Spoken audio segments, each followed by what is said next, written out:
I'm Gerry Wright. I'm from Boston, Massachusetts, specifically Jamaica Plain, where Jamaica Pond is one of the jewels of the Emerald Necklace. And today I've traveled out about 6 miles north of Boston, and I'm here at Middlesex Fells. And it is such a large area compared to Jamaica Plain, the pond area, where for the last 20 years we've created the Jamaica Pond Project. I'm coming out here to get acquainted with the Fells because on May 25th, 7 o'clock in the evening at the Winchester Town Hall, we will be presenting, I say we, I've been invited here by the Friends of the Middlesex Fells to present the Frederick Law Olmsted play, which is a one-person play, and it describes the life and works of the father of landscape architecture here in the United States. Quite frankly, I'm overwhelmed at the vastness here. It seemed to take me forever to be able to circle around. I think I went to the northern edge and then across and down to Winchester in the town hall. But standing here, it's almost like I'm in a sense of being in a forever wild environment. Here, only 6 miles north of the city of Boston. And quite frankly, I didn't think I'd have the same feeling that Frederick Law Olmsted had when he came out here. But when he came out here about 1880, and he was invited out by people who were deeply committed, it amazes me that there in the 1880s and before, there were a number of people who were so convinced that this area here should be preserved just as it was. And I have the feeling that Olmsted responded to this area as he did when he was out at Yosemite, or he was at Niagara Falls. Now, of course, people haven't heard of the Middlesex Fells to the degree that people know about Yosemite and Niagara Falls, but I think for Olmsted, he felt this is important for metropolitan Boston, as Central Park in New York City, or as for Yosemite, because here thousands of people of the metropolitan area could visit. And now I feel this moment of silence. Feel the wind slightly blowing, and spring is breaking out all over. I don't hear a bird at this moment, but in walking out here, I heard many. And behind me, I understand from Mike and David that we have the Winchester Reservoir. And there's a certain purity about the land around me. I recollect that thinking of Olmsted, when he traveled for many, many miles around his hometown of Hartford, he was so captivated by the watershed of natural existence that he felt when he went down to New York City that this is what had to be brought into the city. And yet, when Olmsted came here, he got deeply rooted, deeply committed to the future of this space, the woodlands and the water and the few open spaces.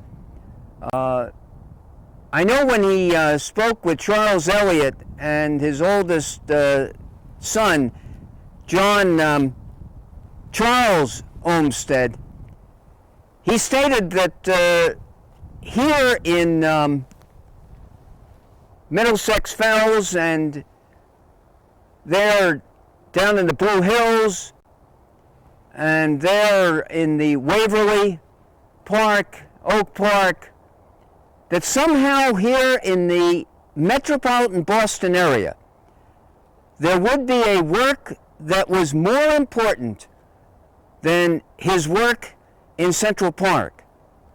Because here in metropolitan Boston, there would be a connection between the Emerald Necklace and the Fells and the Blue Hills, and that for thousands of citizens in the metropolitan area, they could be captured by the essence of what is most important for the existence of humankind, and that is vital woodlands.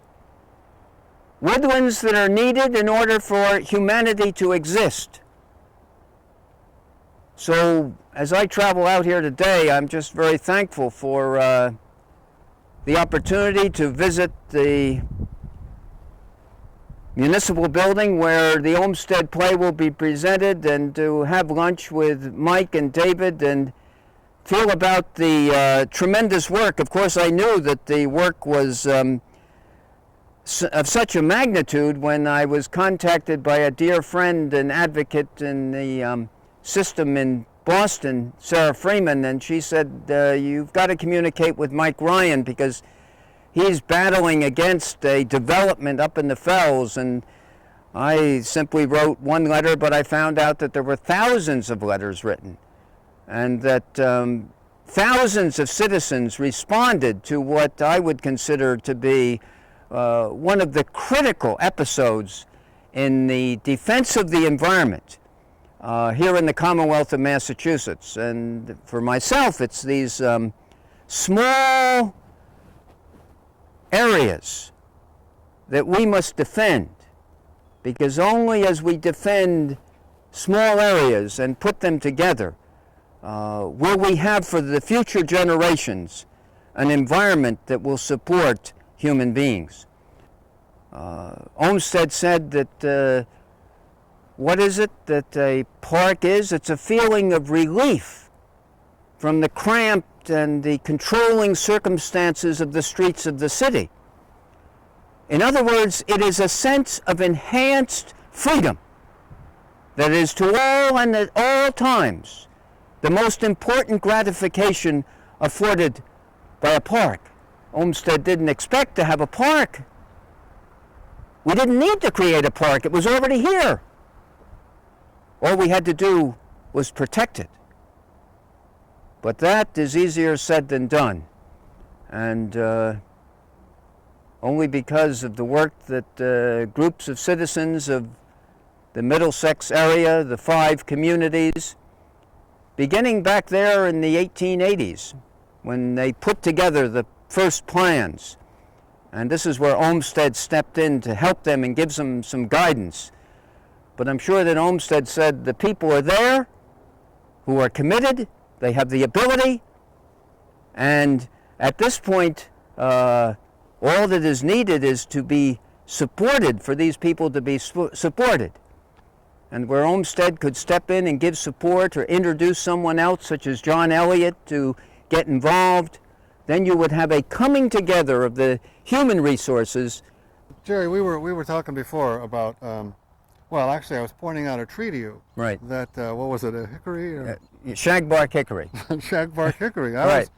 I'm a visual artist, so right. I was looking at the bark. Yeah. And you told me there was a shagbark hickory, and then there was a flowering tree right next right. to it. Right. A dogwood was it or something? No, it was an apple. An apple tree. But, yeah, right. but you told me that the reason that you know these kind of things is because you actually went to school for forestry. That's correct. Back up in Maine. Correct. No, yeah. I started in 1952. I went to Maine, University of Maine in Orono, and began in forestry and conservation. And then I went on to graduate school at Cornell University, and I was working on a doctoral degree in conservation, and I was thinking of going to law school because I was interested in public policy. And they told me attorneys were those who made the biggest impact. And Harold Case, president of BU, met me after he'd given a lecture and got talking, asked me what I was doing. I said I was going to law school, and he said, I think you care too much about people. Yeah. I think you should come to Boston School of Theology. And I did, and I became a minister by coincidence up on the North Shore for 4 years when I was a student. And I dropped out. I traveled through the South in the 60s, in 1962. Then I came back to Boston, and I became committed to the inner city. So for 45 years, I have worked in the inner city, primarily with homeless adolescents. That's been the core of my work. But my interest in the environment has continued. This is our 21st year of the Jamaica Pond Project, and this is so motivated me, I've come to think that the most important question of our age is the environment. Unfortunately, I believe poor people will always be with us. But the big question of the age is, what planet will we have for the next generation and the generation after? So I had been asked to do Olmsted at the Emerald Necklace Balls run by the commissioner, and so I started writing the play 2 years ago, and I thought I'd put it on 6 times in 2003, but because of invitations I ended up doing it 18 times, and actually got an invitation to go to Russia, which I did, and it was a fantastic experience. And this year I have additional invitations, and in March I was in Kentucky, in Louisville, fantastic Olmsted Park system. And then I went to Biltmore, where Olmsted was asked by George Vanderbilt to do the landscaping, and Richard Morris Hunt, the architect. And quite frankly, I believe that this was his most important work in one way, and that was Vanderbilt wanted 60,000 acres of park, and Olmsted, well, a few acres around your chateau. But the rest of it, Mr. Vanderbilt, we want to start scientific forestry. And so he said to Mr. Vanderbilt, Gifford Pinchot is the man to bring down, to begin scientific forestry in America. Mr. Vanderbilt agreed, Gifford Pinchot came down, and Gifford Pinchot became the father of American forestry. So Olmsted had this unique contribution. In a way, he was the catalyst to begin scientific forestry in America. So that kind of comes for you full circle. You began with the forestry. This is where, to me, it's been an amazing path to come back to where I began. Interesting. And people ask me, well, when did your interest in parks begin? And my response is when my mother first took me as a toddler into the park near our home. Because I think there's something about going into the park that is a mystical, unconscious experience. That something happens and it gives one's balance, it gives one the ability to look at the real of society, and beyond that to struggle to think ahead 50 years as to what type of environment we're going to leave for the next generations. You know, it only takes someone from outside, I think, just a few minutes to step in, you know, Mike, and you've walked 100 yards and you feel you're in just a totally different, new place. Yeah. I think that's the wonder of this area. It still has that wildness that we come to love about the fells so much. You know, well, it's unique in that it's such a large area so close to the city. And I'm just amazed that people had the foresight 130 years ago to make the decisions that we still can enjoy it today. I think without them, what would this be? No, the reason that this fells was there even that long ago and hadn't been subdivided into farms was because of its wildness. And in those years, they didn't think that it was useful for anything except for tree lots. Right. But in this day and age, with all these steam shovels, we know that it would just be so easy for them to subdivide this whole place up. But even back then, they saw, what did you say today? We were at lunch and you were talking about Olmsted with his 50-year outlook. Yes, well, when Olmsted, of course, created the parks, whether Central Park, Prospect Park in New York City, or the parks in Louisville or Rochester or the parks in Boston, and he planted thousands and thousands of trees. When he planted them, you know, they were 10 feet high, so he wasn't going to enjoy the shade of that tree. So he would say it's only in 75 years that this will become a mature park. So my theme today is that we must be a friend of Olmsted. We must think ahead 50 years. So this is one of the themes that I feel that we get grasped by because of the power of what Olmsted actually did throughout the country. Mm-hmm. I was at the Olmsted Archives and looking at the planting guides for this very region, the Olmsted brothers' procurement lists for the various trees and shrubs that went into this fells. I think to the casual observer, now you as a forestry major would probably be able to see these things, but people like David and I, we would walk along thinking all these things just came here naturally. But if you look at those maps, they're very carefully thought out and with an eye towards beauty and the gracefulness of what would be appreciated by people like us. Yeah, well, there's one thing that Olmsted did. I identified him about a year ago after I'd done much research, and I was actually attending a seminar. Charles Beveridge, the guru of Olmsted, and an art professor were there, and I made the statement that I believed that Olmsted was the American Impressionist. Oh. And they hadn't thought of that, but what he did with his development of scenery was not to focus on one specific characteristic, but more in the tradition of Monet, the Impressionist, so that all these thousands of plantings became an image. So in the natural world, you were grasped by an image. And the only way he did it was by all these purchases of what you were reading about in the plans of the Olmsted brothers. Yeah, along with Charles Eliot. Right.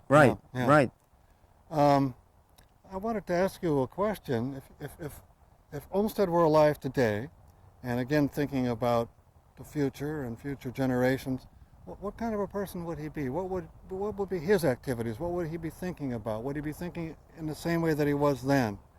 Would new realities have emerged? Right. Well, I believe in the situation that we're confronted by the Big Dig and the land over the Big Dig and the fact that the Rose Kennedy Greenway, I've written that I think Olmsted's approach wouldn't be plant it all with trees, which some people say would be the Olmsted approach. I think he'd say, we have a transportation problem here. Let's take care of the transportation problem, but let us continue to have a parkway. Let us continue to make this the final link of the necklace. Because that was the approach that he took on the Muddy River.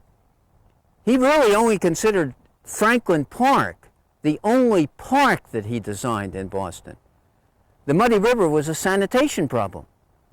So what he did was he answered the sanitation problem by getting the stream to run smoothly and to be moving at a pace so that it wouldn't become stagnant. And then, when he finished with the sanitation problem, he then created the connecting park link so there'd be a promenade from Jamaica Pond all the way down to the Common and the public garden. Which I think is how he would. Now, if he came to this area today, I'd think he'd say, well done, Mike Ryan, and all of you who've preserved it. And what about work that we need to do to protect it? Well, I think... Did he get involved in political aspects? He was... Yosemite. When he discovered for himself Yosemite, he was awed by the scenery. For him, it combined the picturesque and the pastoral. And as he would say, it was not one scene, but scene after scene after scene, which is some of the beauty I've experienced today here in the Fells. It's not one scene, but it's scene after scene after scene that makes it what it is. So he battled 15 years to protect Yosemite, which led to the development of the national park system over commercial interests. I mean, commercial interests were continually a battle of Olmsted. And to put buildings in his parks, I mean, he would go ballistic.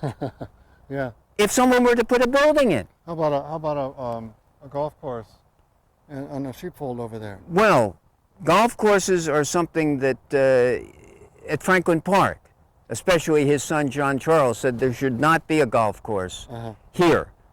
Golf courses are sometimes, here in the Fells, let us all be thankful that they never put the golf course in. Yeah, they tried. Oh yes, Yeah. but let us be thankful they didn't. Of course, when I look around and at Franklin Park and somebody says, well, would Olmsted have wanted the golfers here?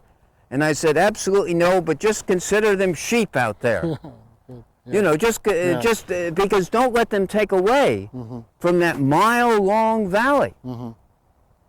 Because you still have the same light reflections. You still have the same exotic mixture of shades, of greens. That's still there. So in part, the paradox is that the golf course at least has prevented buildings Right. Yeah. from being put in. It's trade-off. Yes. Yeah. Yeah. Right? Mm-hmm. Right. In a few days' time, well, in a few weeks' time, you'll be doing your play. What can we expect from your play? Both of us who haven't seen it. And Well, I would, my intent in the play is to create situations in the life of Frederick Law Olmsted that will illuminate, which will bring into a living situation the dynamics which motivated him, and the obstacles which he faced, and the relationships which, to me, motivated his uncanny actions.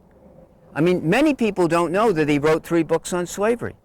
Many people don't know that he was the manager of the Mariposa gold mine, the largest gold mine in California. Many people don't know that he was the executive secretary of the Sanitation Commission in the Civil War. Many people don't know that he was in publishing. Many people don't know that he started as a farmer.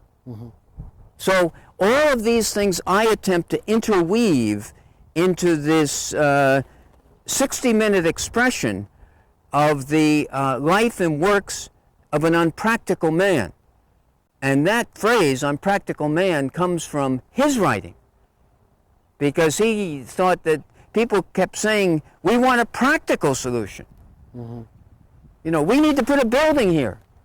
And Olmsted said, no, what's really practical is to keep the open space. But as at his time, as in our time, sometimes we who want to defend the open space are considered unpractical. Yet Olmsted is considering that this is really the lifeblood of any city or any metropolitan area, is to have the open space. Right. So you take the play, his life, through stages as a metaphor for inspiration for our own lives, so that we maybe don't think we have to go down the straight and narrow. We don't have to do what people expect of us. We can do what our heart tells us to do is important. Connect with nature, work with nature, work with the flow of nature. It's like the Tao. Would you say that that's the kind of inspiration that we can draw from this man? Well, because obviously we're not going to do exactly the things that he did. He's unique, but we can be inspired by the unpractical side of anything that touches in with the deeper laws of nature and health and beauty. You know, well, I see with yourself, Mike, I don't think I have to come up here to Winchester to present the play, because I think you're already captivated by it, although people who are landscape architects have come up to me and said, well, that gave me something new happened. You know, I found it educational and entertaining. So there's no specific desire on my part. I was very interested in the phrase that you used, because in my deepest thinking moments, I would like to say that the play is a landscape. And Olmsted used to say that landscape is more akin to music, poetry.